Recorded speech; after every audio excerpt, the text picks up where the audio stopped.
কে বলেছে আপনি রাস্তা ভুল করেছেন? আপনি একদম ঠিক রাস্তাতেই তো এসেছেন। এই যে যেমন এখন ঠিক রাস্তা দিয়েই চলছেন।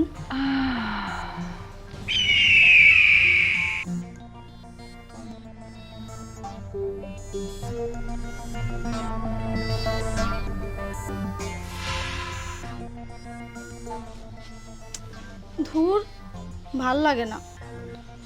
কত শখ করে এই খালি জায়গায় এসে বাড়ি করলাম। তার আগে যেখানে বাড়িটা ছিল ওখানে তো ওই আমার শ্বশুর শাশুড়ি, ওরা তো আছেই সারাক্ষণ উল্টো পাল্টা কথা বলার জন্য। ওদের জন্য তো কিচ্ছু করে শান্তি পাইনি। একে আমার ওই স্বামী, ও তো থাকে প্রবাসে। কত কষ্ট করে ওকে একটু আমি উল্টাপাল্টা বুঝিয়ে ম্যানেজ করছি, কিন্তু এই ম্যানেজ করে আমার কী লাভ হইলো? ওখানে থাকতে শ্বশুর শাশুড়ির জন্য করতে পারিনি, আর এই ফাঁকা জায়গায় এসে বাড়ি করে এখানে তো কারোর দেখাই পাই না, কেউ নেই, একটা ছেলে মানুষও এখানে দেখি না। তাহলে আমার লাভটা কি খালি জায়গায় বাড়ি করে? ওটা কি? ধুর, ওটা তো ফকির। ফকিরের কিন্তু ছেলে মানুষ তো না, কিন্তু ফকিরের সাথে, ধুর, আমি ফকিরের সাথে যাব নাকি? ছি ছি।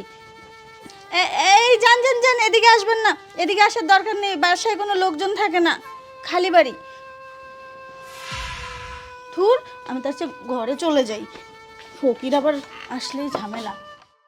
আশেপাশে কোনো লোকও পাইলাম না আর কোনো বাড়িও পাইলাম না। যেহেতু একটা বাড়ি পেলাম, দেখি এই বাড়িতে মানে কেউ আছে, ওনারা জিজ্ঞেস করে দেখি ঘরে কেউ আছেন। কে? আরে আপনি কি? আপনি? আপামনি, আমি যাবো রাজেন্দ্রপুর, রাস্তাটা ভুলে গিয়েছি, যদি একটু বলতেন। ও আরে ধুর, এটা তো কোনো ব্যাপার না। রাজেন্দ্রপুর, এই তো রাস্তা, আসুন। কি কন?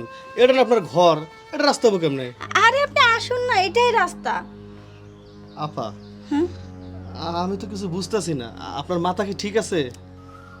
কি, আমি ঠিকই বলছি, আমার মাথা একদম ঠিক আছে। আরে আপনি আসুন না। ও বুঝতেছেন না, আসলে আমি এই ফাঁকা জায়গায় বাড়ি করছি আপনাদের মতো যুবকদের সেবা দেওয়ার জন্য।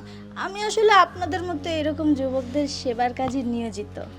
আপা গো, মেঘনা চাইতে থেকে বৃষ্টি। আপা, তাহলে চলেন শুরু করে দেই। হ্যাঁ, তাহলে ঘরে আসেন। আরে ঘরে না, ঘরে যাওয়ার সময় নেই।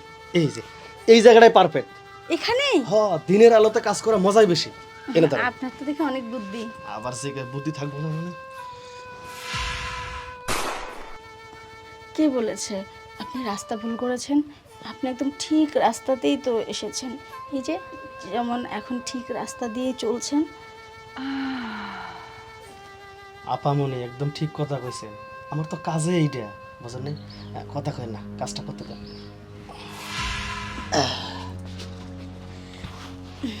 তা বলছি যে এখন থেকে এরকম আপনার বন্ধু বান্ধব যারা আছে তাদেরকেও নিয়ে আসবেন। হ্যাঁ, তাহলে তো আরো ভালো হইলো, লোভনীয় অপার। ঠিক আছে, এরপরের থেকে দেন আপনার বাড়ির সামনে একদম পোলাপানে সিরিয়াল ধরে গেছে। আচ্ছা ঠিক আছে, আপনি তাহলে যান, আমি রুমে যাই। আচ্ছা ঠিক আছে।